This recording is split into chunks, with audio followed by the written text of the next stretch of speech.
there's been a lot of talk about free speech this week. Do you see a difference between cancel culture and consequence culture?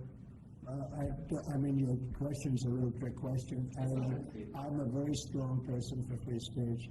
At the same time, when you have networks that where I won an election, like in counties, I guess it's 2,600 to 525. It's called landslide times two. When you have that level of popularity or voter support, as I did in the last election, and yet 97 and 94%, different numbers. You see different numbers with different stats. But 97, 94, 95, 96% of the people are against me in the sense of the newscasts are against me.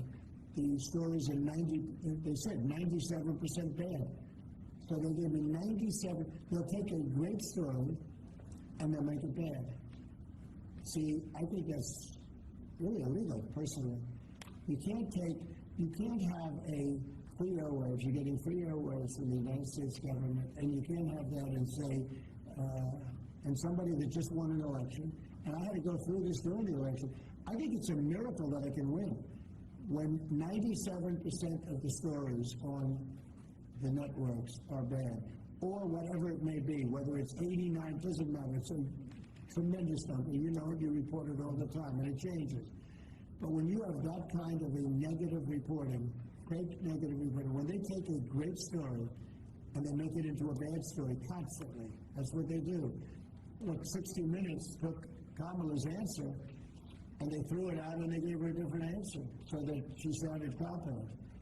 When things like that happen, George Slopadopoulous from your network, right? George Slopadopoulous had to pay $16 million for me because of what he said. And that's ABC. You had to pay more than that. Your network had to pay more than that. So I think it's very sad.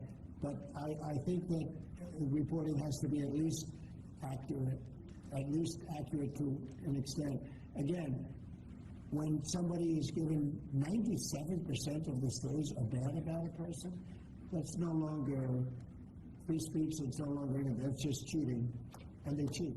And they become really members of the Democrat National Committee. That's what they are, the networks, in my opinion. They're just offshoots of the Democrat National Committee.